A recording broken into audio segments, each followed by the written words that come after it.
Yes, this is it. Our first university days together. Pili ka lang ng kahit anong gusto mo. Libre ka. Oh, eto kaya? Masyado pang bata. Ito. Yun naman yung pambata eh. What if mag-rides na lang tayo? Yan, perfect. Di na naman makuha ng mga steps yung mga kasama ko. Wala na bang dancer sa panahon ngayon? Nakakainis naman. Hindi tayo mapapakain yung pagsayaw mo na yan. Pagod ka na? Ayaw mo na? Oo, pagod na ako.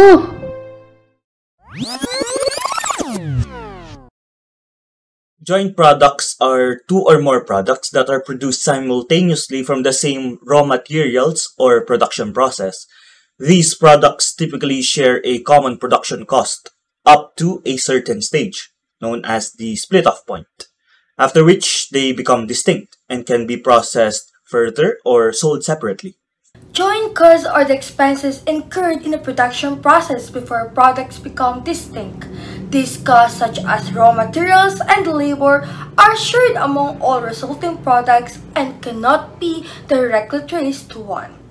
The split-off point is where joint products become identifiable as separate items. After that stage, any additional costs called the separable cost can be attributed directly to each product. For example, in oil refining, joint costs cover crude oil processing, and the split-off point occurs when distinct outputs like gasoline and diesel are separated. To add more, accurate joint cost allocation and decisions at the split-off point are crucial for profitability. Proper allocation sets accurate prices, while evaluating further processing helps determine if the added costs are justified, ensuring that businesses are able to maximize their profits well. The outputs of a joint process include joint products, byproducts, and waste or scrap. Joint products are the main outputs with significant value, like gasoline and diesel from crude oil. Byproducts are secondary outputs with lower value, such as sawdust from a lumber mill, which can still generate revenue. Waste or scrap consists of residual materials with little or no value, though some may be recyclable or reusable. But why do we even fight about this? George, let's be together and learn more about it. I agree. We should be working together. Pero hindi naman yan ang point ng debate na ito. Ayaw mo talagang magpatalo. Ayoko nang magpatalo sa'yo. Yo, you need any help ba dyan? Go away. No. Effective ako magturo. Tara. Asan na? Okay, ganito lang yan. So, joint products kasi, di ba? May shared process sa paggawa ng products. For example, may dalawa tayong products. Yung primary products, yun yung totoong focus ng manufacturing. Tapos yung byproducts naman, secondary output lang siya. At syempre, compared sa byproducts, may higher sales value usually, yung primary products. Okay.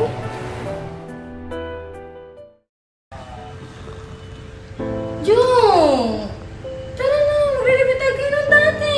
Anong review? Sa ngalan ng Emperador. Hello? George? Saan ka na? Hala, malapit na kasi mag-start eh. 30 minutes lang pwedeng mali. Baka hindi ka umabot. Oo, sandali lang. Aabot ako. George! Asan ka na? George, malasing na naman. Makalat sa daan. Ay, bahala na kayo. Mauna na ako.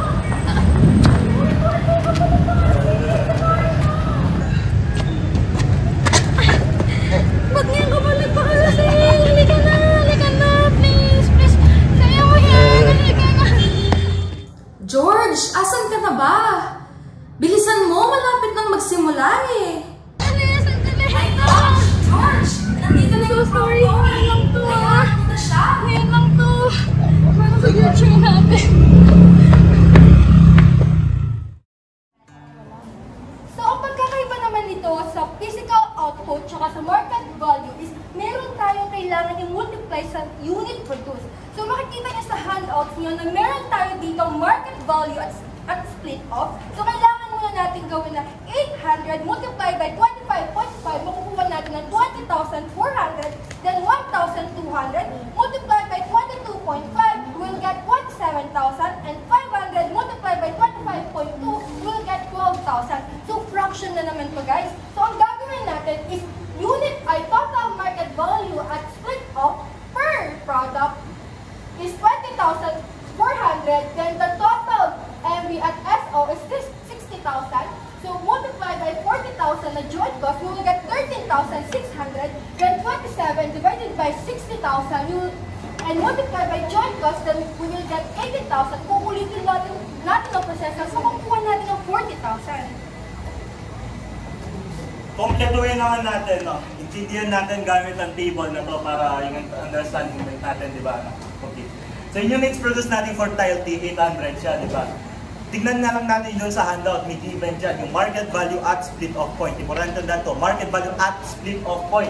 So 800 times 25.5, you will get 20,400, and then, you know, you can see here naman, I don't have to repeat it, it's written here that this is the total market value for everything. The total of this is actually 60,000, which is what we will use in order to develop our fraction in order to get the share in joint cost.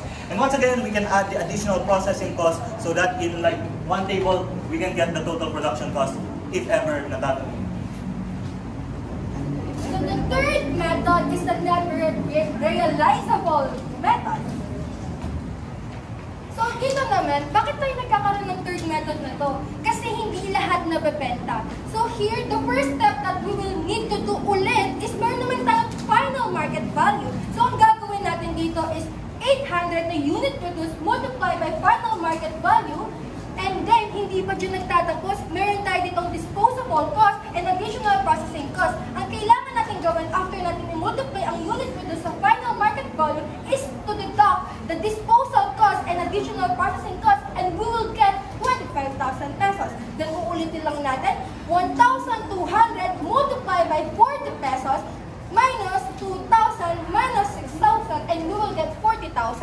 Then 500 multiplied by 50, deduct with the disposable cost na 1,500 and 8,500, we will get 15,000. Then na-add natin, makukuha natin ng 80,000 ng net realizable value, and para makuha ang fraction is 25,000 na per product. Then divide natin siya sa total, and then multiply natin sa joint cost, makukuha natin is 12,500. Then 40,000 divided by 80,000, then multiply by 40,000, we will get 20,000. And lastly, 15 divided by 80, multiply by 40, we will get 7,500, and the total is 40,000 pesos. George, yung method mo kulang, katulad ko kulang. Kaya buuin naman natin, no? Ganito lang yan.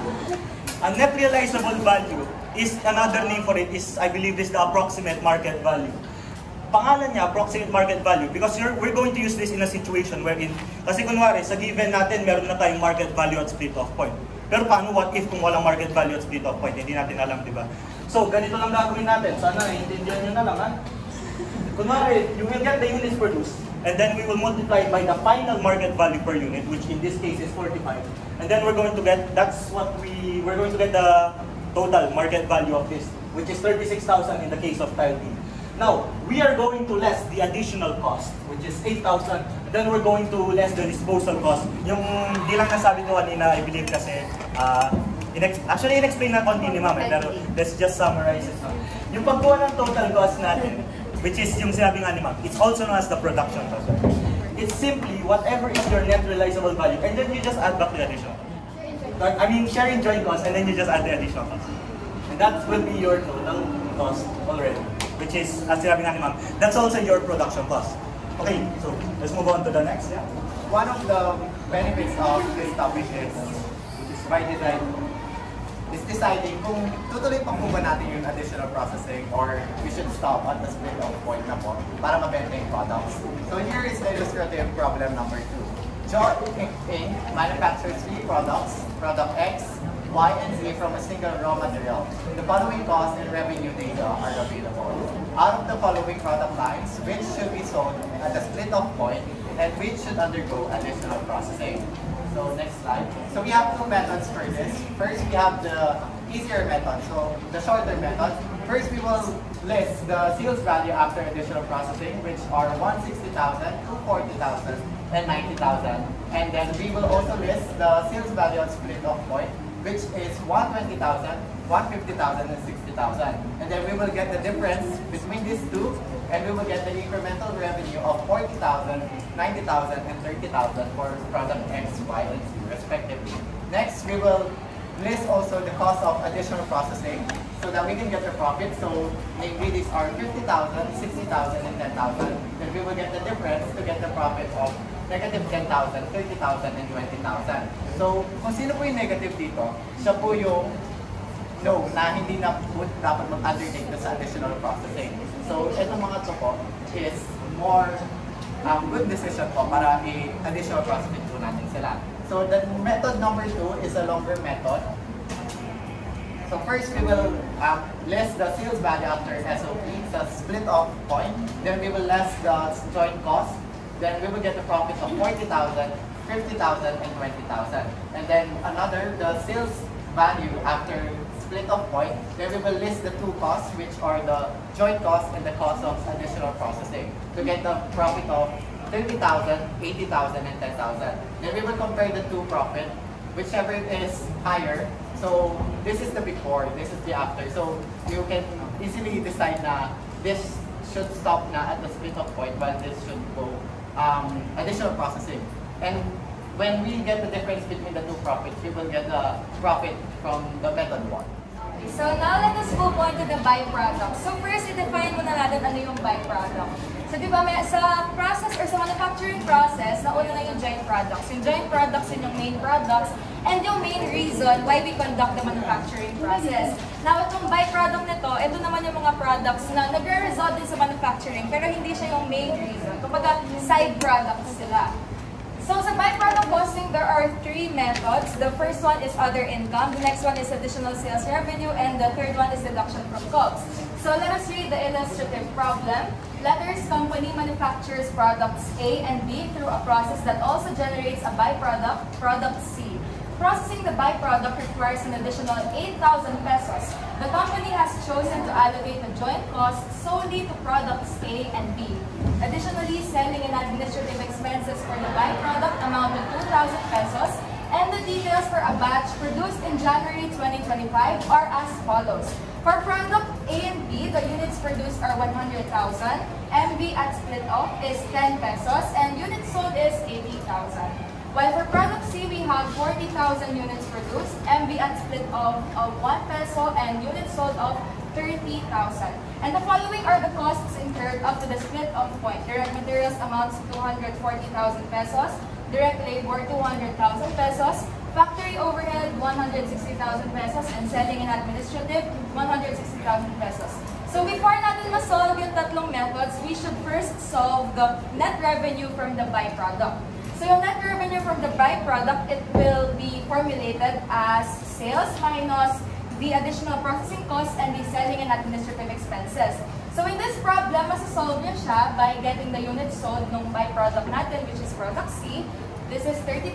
Ito times nyo siya sa MB at split of the 1 peso, which will also result to 30,000 pesos. And then we will deduct the 8,000 pesos, which is yung additional processing cost, and yung selling and administrative expenses at 2,000, which will result to 30,000 minus 8,000 minus 2,000, which is 20,000 pesos. Next slide. So, tatlo yung method na to, pero yung pinagkaiba-iba lang nila is yung treatment kung saan natin i-add or i-deduct yung revenue from byproduct. So, i-discuss ko na lang to, then i-differentiate ko na lang siya dun sa following two methods. So, sa other income, we have sales, which is 800,000. Ilaless natin yung cost of goods sold, which is also, as I was saying, di ba, sa other income, we have the sales of 800,000 pesos. Then we will less the cost of goods sold. Yung cost of goods sold, this is just your manufacturing cost na as usual, yung tatlo, direct material, direct labor, and factory overhead. Tapos, ilaless natin yung inventory at the end of the month or at the end of the period, which will result to 480,000 pesos. Then we will deduct sales from the cost of goods sold, which will result to the gross profit of 320,000 pesos less the selling and administrative expenses of 160, and we will get the operating income. Ngayon, dito papasok yung revenue from the byproduct ng 20,000 pesos, yung sinusulat doon, and we will get the net income of 180,000 pesos. Okay. Dito naman, this is the second method. As I said, it is called the additional sales revenue.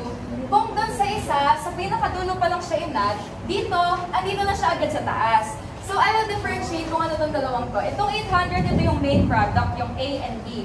While yung 20,000, ito yung byproduct na kinompute natin kanina. So, 800 plus 20,000, this will result to 820,000 pesos. Less natin ulit yung cost of goods sold and total manufacturing cost. The inventory at the end of the period, we will get the gross profit of 340,000 pesos, less the selling and administrative expenses, the 160,000 pesos, and we will also get the same net income of 180,000. And the last method is deduction from cost of goods sold.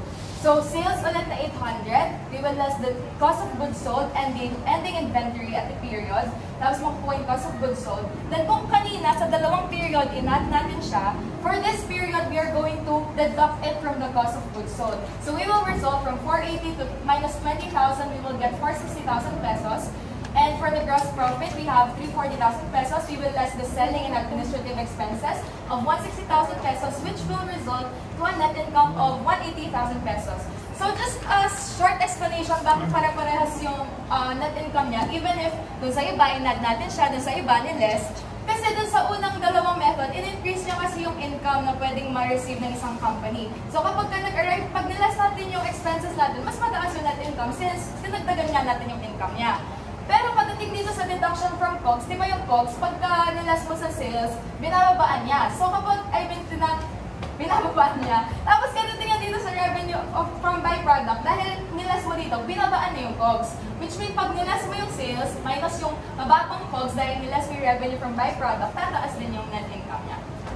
So yung category 1 po, as you can see, hindi po natatamaan yung ending inventory. So, sa first method po na sinabi ni Gianna, 120,000. Sa sumunod po is 120,000 po ulit.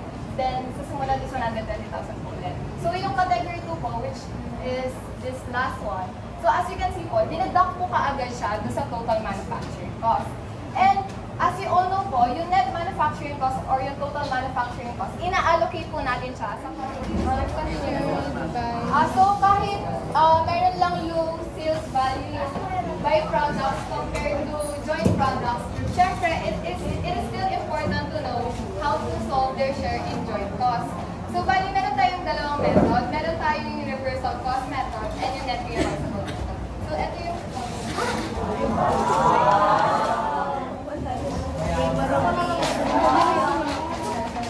So, bali, to give you a brief overview, so yung tandaan natin na yung product P, siya yung main product natin. Then yung byproduct J, yun yung another byproduct, and yung last byproduct is yung byproduct. So, let's start with the first method, which is yung reversal cost method. So, from the name itself, reversal cost method, mag-work back lang tayo para makuha yung share in joint cost. So, syempre, we'll start with sales, which is simply sold units times yung unit price, which is, as you can see, 2,000 times,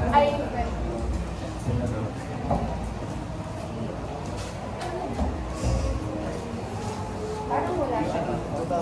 Ma'am, this should be 12,000 po na Elisa. Wala siya dito. Wala. This should be 12,000 po.